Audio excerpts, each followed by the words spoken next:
Ako at si Kuya Jesus ay sabay na napunta sa isang nobela na punong-puno ng pagdurusa. Siya ang itinakdang sumagip kay Inday, isang kawawang dalaga na may kapansanan sa paa at pinabayaan ng pamilya. Ako naman, ang bahalang magligtas kay Liwayway, isang dalagang henyo na binubuli sa paaralan hanggang sa maging depressed. Pagkatapos ng 11 taon ng pagtulong at pagmamalasakit, sa wakas ay nabago rin namin ang malagim nilang kapalaran. Sa tulong ni Kuya Jesus, si Inday, ang dating api, ay muling tumayo at naging isang sikat na mang-aawit. Si Liwayway naman, sa gabay ko, mula sa isang henyong muntik ng magpakamatay dahil sa depresyon, ay naging isang mayamang negosyante na iginagalang sa buong mundo. Akala namin ay tagumpay na ang aming misyon nang bumalik ang kanilang mga dating minamahal. Isang segundo, nagpasya kami ni Kuya na manatili sa mundong ito at maging masaya kasama sila. Sumunod na segundo, bumagsak sa zero ang aming progreso. Ang 11 taon naming pagsisikap ay naging isang malaking kalokohan. Si Kuya Jesus, kahit papaano, ay umaasa pa rin. Pinuntahan niya si Inday, ngunit nasaksihan niya na ang babaeng kahapon lang ay naglalambing sa kanya, ay nagsasabing hindi siya kayang iwan at mahal na mahal siya. Ngayon, nakayakap si Inday kay Elias, ang kanyang dating kasintahan, at umiiyak habang tumutulo ang mga luha sa kanyang mga mata. Elias, sa wakas ay bumalik ka na. Alam mo ba kung gaano kita nami-miss sa mga nakaraang taon? Sa pagdiriwang ng pagbabalik ni Elias, ang sikat na mang-aawit na dating ayaw magpakita sa mga party, ay umawit ng isang madamdaming awit ng pag-ibig para sa kanyang dating minamahal. Ang aking fiance naman, si Liwayway, ay walang pag-aatubiling nag-auction ng napakaraming mamahaling gamit at ibinigay ang lahat kay Elias, upang muling pasikatin ang dating sikat na artista. Habang tinitingnan ko ang relos na brilyante sa kamay ni Elias, naalala ko noong naghahanap ako ng pera para ipagamot kay Liwayway na binubuli ng kanyang mga kaklase hanggang sa maging depressed. Ginawa ko ang lahat para kumita ng pera. Nagtrabaho bilang kargador sa construction site, nagbuhat ng semento, naglinis ng kanal. Basta malaki ang bayad, gagawin ko. Nang sa wakas ay makalikom ako ng sapat na pera para sa kanyang pagpapagamot, ang mga kamay ko ay puno na ng sugat at hindi na maipakita. Nang gabing iyon, habang nakaupo sa hallway ng ospital, hinawakan ni Liwayway ang aking mga kamay na puno ng peklat at umiyak. Juanito, hinding-hindi ko makakalimutan ang mga ginawa mo para sa akin. Kapag nagkapera ako, bibilhan kita ng pinakamagandang relos. Hinalikan niya ang likod ng aking kamay. Ngayon, ang mga pangako niya ay naririnig ko pa rin, ngunit ang taong ginagastusan niya ay iba na. Si Kuya Jesus, habang pinapanood si Inday na nakatingin kay Elias sa isang viral video, ay ngumiti ng mapait at umiling. Sistema, susuko na ako sa misyon na ito. Pagod na ako. Ayoko na. Pagod na siya. Ang papel niya ay anak ng katulong ni Inday, isang walang kapangyarihan na nagmula sa pinakamababang antas ng lipunan. Para sagipin si Inday, na may kapansanan at pinabayaan ng pamilya, naranasan niya ang mga paghihirap na hindi kayang isipin ng ordinaryong tao, para lang mapalaki siya at maging isang napakagandang tao. Paano siya hindi mapapagod? Tumahimik ang sistema bago ako tanungin. Ikaw, host, gusto mo na ring sumuko? Pinanood ko ang isa pang video, at hindi ko alam kung ano ang sinabi ni Elias sa aking fiance, na nagpasya siyang tanggalin ang kwintas na suot niya at ibigay ito kay Elias. Iyon ay isang anting-anting. Noong malala ang sakit ni Liwayway at muntik na siyang mamatay, ako, na hindi naniniwala sa mga Diyos, ay lumuhod sa bawat baitang ng hagdanan papunta sa simbahan at nanalangin para sa kanya. Nang malaman niya ang pinagmulan ng anting-anting, umiyak si Liwayway. Sinabi niya na kahit mamatay siya, hindi niya aalisin ang anting-anting na iyon. Biglang may namatay sa puso ko. Sinabi ko sa sistema, ayoko na rin. Tinapik ko ang balikat ni Kuya Jesus. Uwi na tayo. Tumango si Kuya. Sige, sabay tayong umuwi. Sumuko kami ni Kuya Jesus sa misyon at hiniling sa sistema na pauwiin kami. Ngunit sinabi ng sistema na kailangan niyang i-report sa pangunahing sistema dahil sumuko kami ng walang pahintulot para malaman kung pauwiin ba kami base sa 11 taon naming pagsisikap. Ngunit simula noong nag-offline siya, kahit anong tawag namin ni Kuya Jesus, hindi na sumasagot ang sistema. Hindi pala maaasahan ang sistema. Wala kaming ibang pagpipilian ni Kuya Jesus, kundi ang maghanda na buburahin kami pagkatapos ng 2 buwan. Nagpasya kaming sulitin ang mga natitirang araw namin, kumain ng masarap, magsaya. Kahit naburahin kami, wala na kaming pagsisisihan. Ngunit hindi namin inaasahan na bigla na lang mangyayari ang isang sakuna. Isang umaga, pagkagising ni Kuya, nagsimula siyang sumakit ang ulo. Ako naman, nagsimulang dumura ng dugo. Nagmadali kaming pumunta sa ospital para magpa-check up. Lumabas na pareho kaming may cancer. Siya, may cancer sa utak. Ako naman, may cancer sa tiyan. Sinabi ng doktor na 2 buwan na lang ang itatagal namin. Napatawa na lang kami ni Kuya. Hindi pala kahit hindi kami makontak ang sistema, ipapataw pa rin niya ang parusa niya. Pasensya na, wala kaming magagawa. Kailangan lang naming magtiis ng 2 buwan para makauwi. Ang paraan lang ng pagpatay na pinili niya ay masyadong masakit. Ako pa lang naman ay okay. Maliban sa panakanakang pananakit ng tiyan, wala akong ibang sintomas. Si Kuya naman ang mas nahihirapan. Araw-araw, kalahati ng oras ay masakit sa kanya.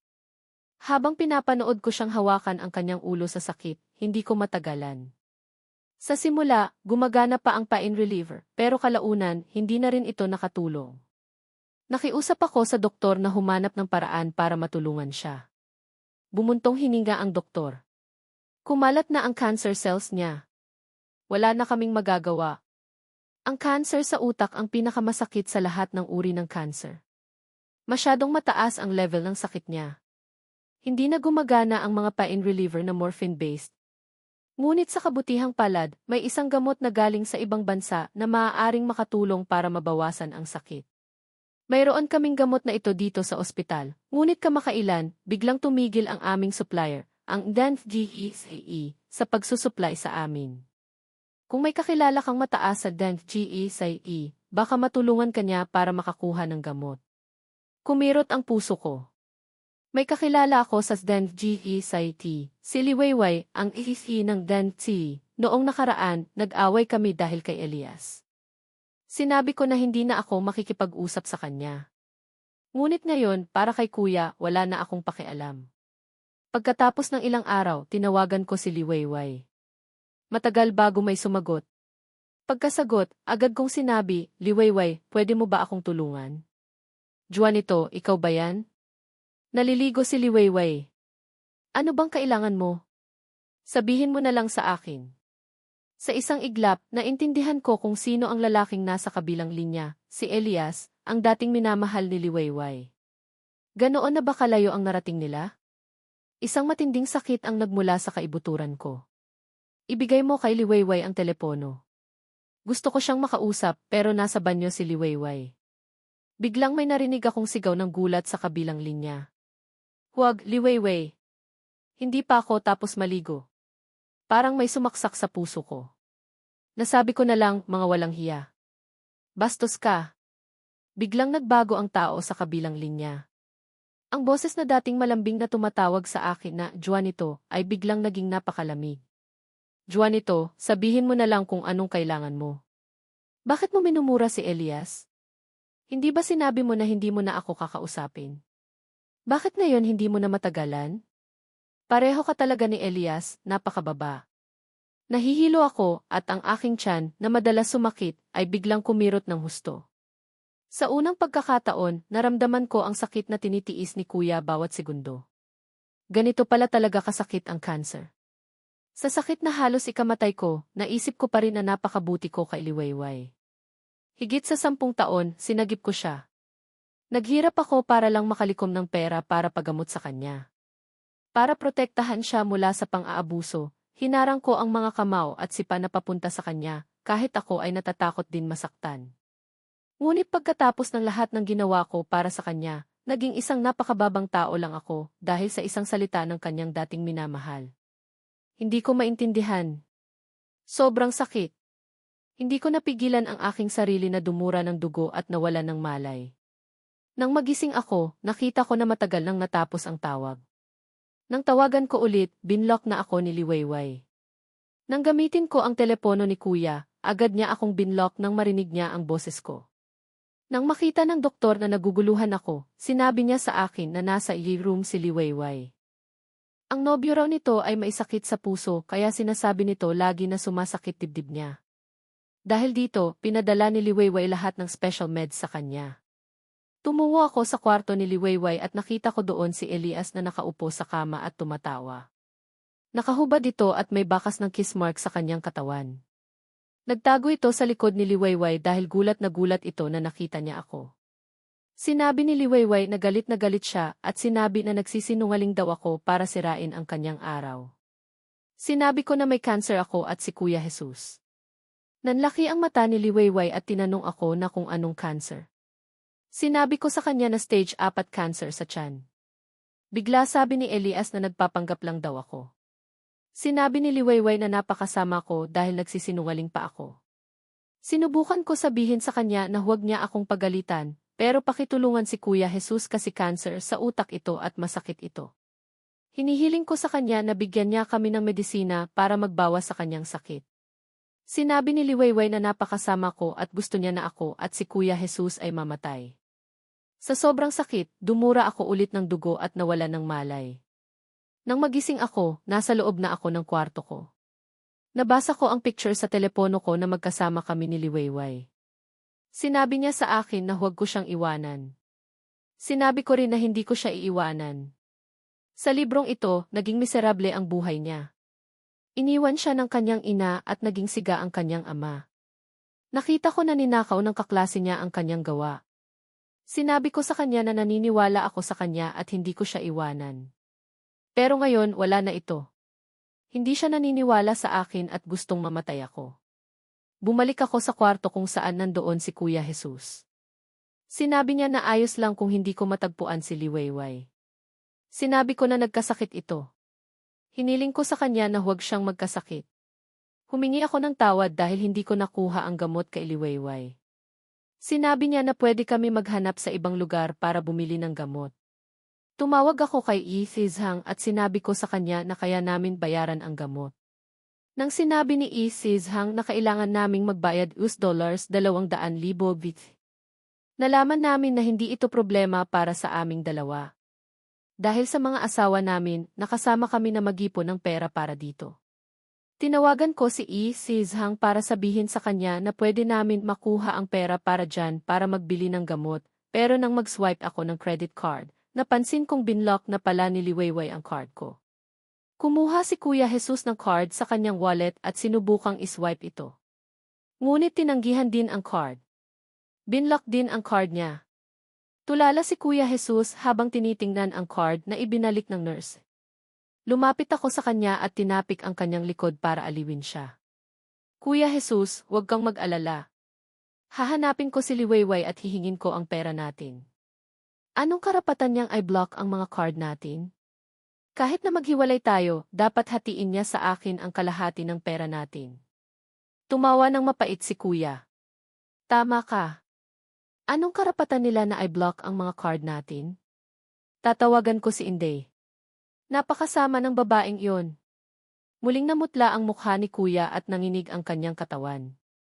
Alam kong nagsimula na naman siyang sumakit ang ulo. Hawak ni Kuya ang kanyang ulo, sinisikap na tiisin ang nakakapasong sakit, at tinawagan si Inday.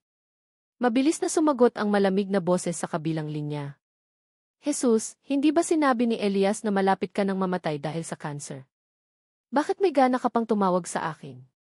Kumirot ang puso ko. Ang babaeng dating dumikit kay Kuya at ayaw siyang iwanan, ngayon ay nakikipag-usap sa kanya ng ganito. Nagitngit si Kuya at tumawa. Mga demonyo! Hindi pa ba kayo namamatay? Paano ako mamamatay? Sinasabi ko sa iyo, ilipat mo agad sa akin ang iisa 0,200,000 tes.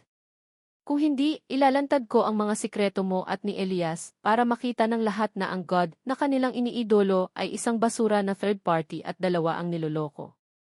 Jesus, bakit ka naging ganito kababa? Sigaw ni Inday. Napakabuti ni Elias. Paano mo siya magagawa nito? Kung may cancer ka talaga, sana mamatay ka na. Mahigpit na hinawakan ni Kuya ang telepono at huminga ng malalim. Napakababa ko.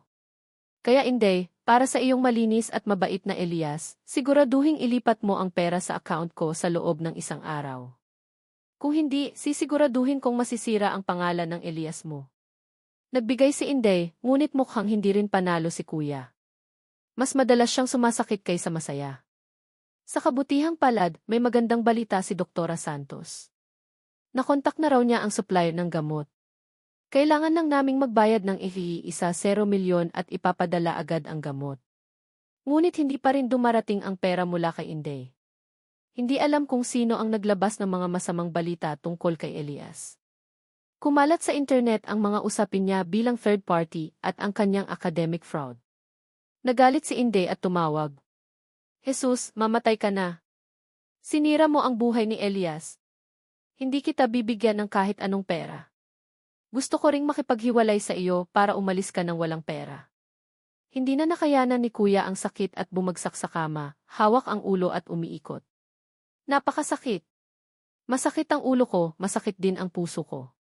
Nang makita ko si Kuya na ganito, hindi ko na rin napigilan ang aking sarili na dumura ng dugo. Gusto kong mamatay sa sobrang sakit. Hindi ko maintindihan. Sa 12 taon ng pagsagip namin, nakapagligtas ba kami ng anuman? 2 walang pusong tao lang. Yinakap ko ang malamig na katawan ni Kuya at umiyak. Sa desperasyon, naisip ko na mas mabuti na lang siguro na mamatay na. Kung mamatay na, hindi na kami makakaramdam ng sakit. Nang malapit na akong mawalan ng malay, narinig ko ang isang manipis na boses. Mga hosts, anong nangyayari sa inyo? Diyos ko, bakit ganito kayo kaawa-awa? Nailigtas na kami ng sistema. Pagkatapos malaman ang nangyari, paulit-ulit na humingi ng tawad ang sistema. Host, hindi ko talaga alam na mawawala ako ng ganito katagal. Hindi ko alam kung anong nangyari sa akin na nagdulot ng ganitong paghihirap sa inyo. Talagang dapat na akong mamatay.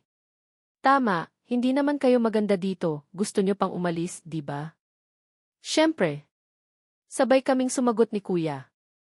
Sinabi ng sistema sa amin na kahit hindi namin nakumpleto ang misyon, gumawa kami ng mahusay na trabaho sa loob ng 11 taon at nakapag-ipon kami ng sapat na puntos para makabalik sa tunay naming mundo. Bukod dito, dahil sa pagkakamali nitong ito, nakaranas kami ng napakaraming sakit, kaya kapag bumalik na kami sa tunay naming mundo, babayaran kami nito ng FE 1 bilyon bawat isa. 1 bilyon. Nang marinig ko ang numerong ito, naramdaman ko na sulit din ang 12 taong paghihirap namin. Sinabi ng sistema na maaari na kaming umalis ngayon. Kailangan lang naming pumili ng paraan na gusto namin. Maaari kaming umalis ng buhay o patay. Pinili ni Kuya na umalis sa mundong ito sa dalampasigan kung saan siya at si Inday nagsumpaan.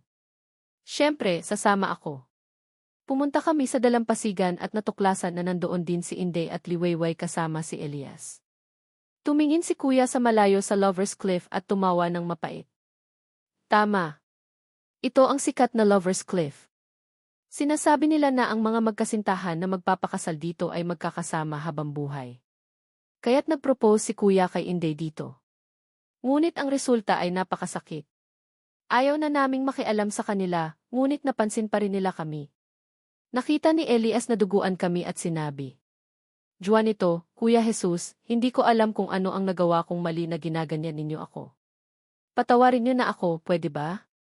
Pagkatapos ay balak niyang lumuhod sa harap namin.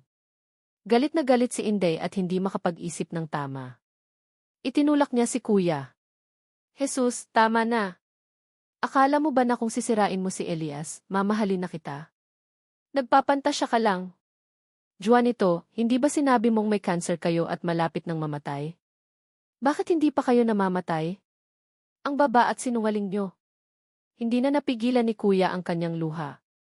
Tumingin siya kay Inday ng may desperasyon. Sige, mamamatay na ako ngayon. Mamamatay na ako ngayon. Natigilan si Inday. Tumawa si Liwayway. Sige, sabay kayong mamatay. Sukang-suka na ako sa inyo. Mga sinungaling. Tumingin sa akin si Liwayway na parabang ako ay dumi sa kanyang paa. Naramdaman ko na naman ang kirot sa puso ko, ngunit naisip ko na ito na ang huling pagkakataon. Mahinahon kong sinabi, sige, mamamatay na kami ngayon. Nagpahayag si Liwayway ng pagbati sa kanya at sa kanyang mga kabiwan kay Elias, sabay na sinabi na ang mga manloloko ay hindi karapat-dapat sa maayos na kamatayan. Pagkatapos ko magsalita, tinungo ko kasama ng aking kuya ang tinatawag nilang Lover's Cliff. Sa likod namin, sinasabi pa rin ni Elias na huwag na kaming umarte. Ngunit wala na kaming pakialam sa kanya. Sinabi sa amin ng sistema na tutulungan kami nitong harangan ang pakiramdam ng sakit. Sinigurado din sa amin na huwag kaming matakot. Sa huling pagkakataon, tinanong namin kung handa na ba ang sistema. Nang makatanggap ng kumpirmasyon, umiti sa akin si Kuya. Juanito, mauna na ako. Gusto ko nang umuwi. Pagkatapos, tumalon si Kuya sa harap ng kanyang dating asawa. Ang babaeng kasama lang ni Elias na nagsasabing umarte kami. Ngayon ay nakatulala.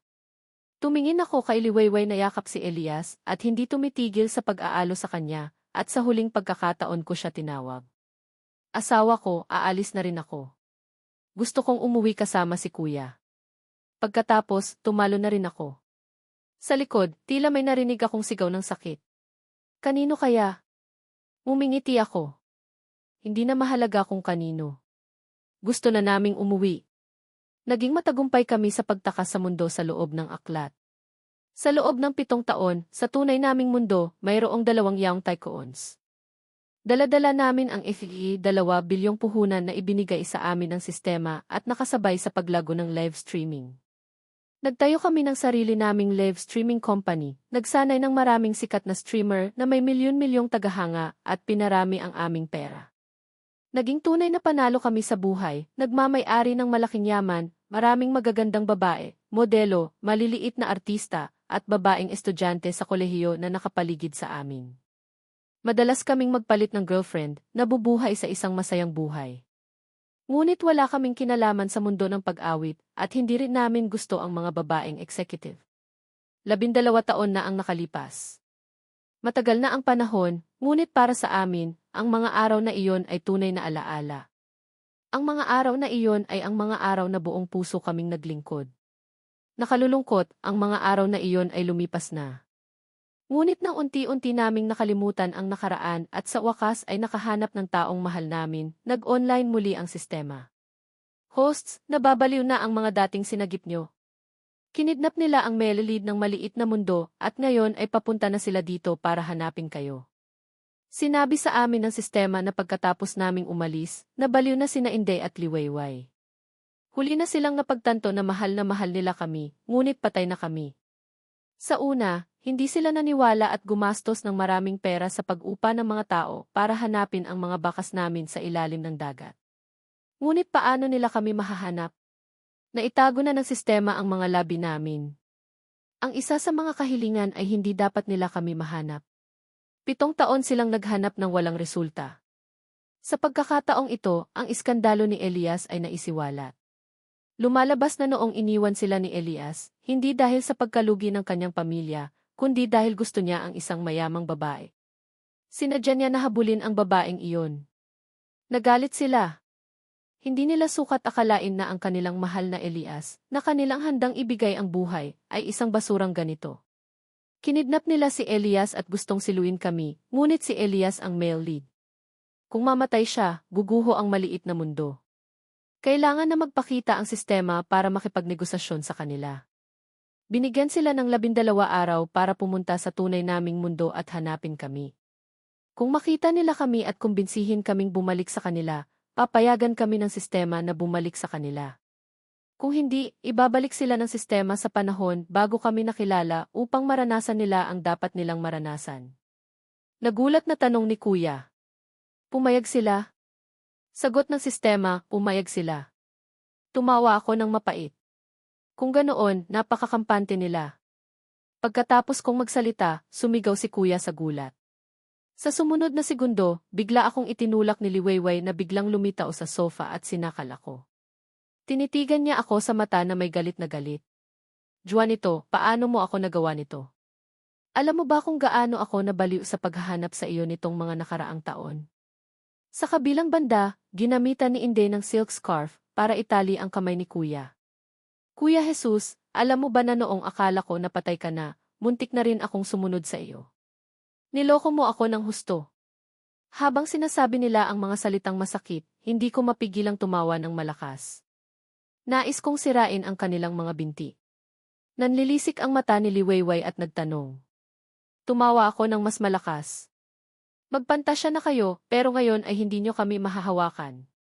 Ngunit sa kasalukuyan, mas gusto ko pang sirain ang marurumi niyong mga kamay. Pagkatapos kong magsalita, ang girlfriend ko at ni kuya, kasama ng mga bodyguards ang sumugod at kinontro sila. Nagalit ang girlfriend ko nang makita niya na hinahawakan ni Liwayway ang leg ko sa kiki. Hindi rin nagpahuli ang girlfriend ni kuya. Sa kiki, nakita niya na hinahawakan ng babae ang boyfriend niya, kaya nagitngit siya at sinabing, humingi ka pa ng permiso sa akin, ha? Sinira ang braso nila Liwayway at Inday at pinalaya sa mansyon. Ngunit hanggang sa sila ay pinalayas, hindi pa rin nila maintindihan kung anong nangyari. Akala pa rin nila na kami ay mga lalaking umiikot sa kanila. Ngayon, napakalakas na namin, ngunit hindi pa rin sumusuko sina Liwayway at Inday. Napagtanto nila ang pagkakaiba namin, alam na hindi nagagana ang pagiging matigas sa amin, kaya nagsimula silang gumamit ng pagpapakumbaba. Palagi silang nakabuntot sa amin, nakatingin sa amin ng may awa. Sino ang mag-aakala na ang sikat na mang-aawit na si Inday at ang mayamang na si Liwayway ay mapupunta sa ganitong sitwasyon? Ngunit hindi kami nagpapadala. Nakakaawa sila, ngunit paano nila makukumpara sa kung paano kami naghihirap noon? Trinato namin sila ng buong puso, ngunit walang awa kaming pinagtaksilan. Kung hindi dahil sa sistema noong mga taong iyon, sana ay pinahirapan na nila kami hanggang sa mamatay. Nakabuntot sila sa amin sa loob ng isang araw, ngunit pinalaya sila ng mga girlfriends namin. Mahigpit na binabantayan ng mga bodyguards ang aming seguridad na hindi pinapayagan ang anumang babae na lumapit sa loob ng 20 metro. Napanatag din kami. Ngunit hindi namin inaasahan na sa huling araw, nahanap pa rin ako ni Liwayway. Hindi ko alam kung paano niya nalagpasan ang aking girlfriend at mga bodyguards at nakarating sa harap ko. Noong panahong iyon, tinitingnan ko ang mga blueprints ng bagong orphanage na ginagawa ko. Nang makita niya ako, umiyak siya. Juanito, huwag ka nang magalit sa akin, pwede ba? Mahinahon akong umiti. CJ. Natigilan si Liwayway. Tumawa ako ng mas malakas. Siyempre, isa ka lamang walang kwentang tao. Bakit ako magagalit sa iyo? Umiiling si Liwayway. Hindi totoo. Asawa mo ako. Juanito, paano ako magiging walang kwenta? Juanito, nagkamali talaga ako. Dati ay naloko ako ni Elias, ngunit ngayon ay tinuruan na namin siya ni Inday ng leksyon. Hindi na siya magkakagulo. Pwede ba tayong magbalikan? Magsimula tayo. Sisiguraduhin kong tratuhin kita ng mabuti. Tiningnan ko siya ng may panunuya, ngunit paano ko siya paniniwalaan muli? Dati ay sinabi rin niya na mamahalin niya ako habang buhay, ngunit paano niya ako trinato? Ang mapanlin lang na tulad niya ay karapat-dapat na maparusahan ng libo-libong palaso. Hindi na ako babalik sa kanya. Desperadong bumagsak si Liwayway sa lupa at umiyak. Dati, kapag nakikita ko siyang umiiyak, nasasaktan ako, ngunit ngayon, wala na akong nararamdaman. Nararamdaman ko pang nairita ako at pinatawag ko ang mga bodyguards upang itapon siya sa labas. Pagkatapos umalis ni Liwayway, lumabas ako sa silid-aralan. Sa sala, yakap ni kuya ang kanyang girlfriend at tumatawa.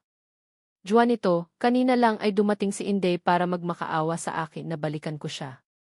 Sinabi niya na gagawin niya ang lahat para tratuhin ako ng mabuti sa buong buhay niya. Nakakatawa, di ba? Sino ang may pakialam sa pangako niya? Akala ba niya na mahalaga ang pangako niya? Hindi. Nang makita ko si kuya na masayang tumatawa kasama ang girlfriend niya, nakitawa na rin ako. Alam kong pareho na kaming nakalimot. Sina Inday at Liwayway ay sa pilitang dinala ng sistema. Bago iyon, lumuhod sila sa bakuran at nakiusap na makita kami sa huling pagkakataon. Ngunit naiirita lang kami at isinara ang kurtina. Yakap namin ang aming mga girlfriend, nagtaas ng baso para magdiwang. Binabati kita sa muling kapanganakan. Binabati kita sa ating muling kapanganakan. Para sa sina Inday at Liwayway, huwag nating pakialaman. Ang mga traidor ay karapat-dapat sa isang miserableng kamatayan.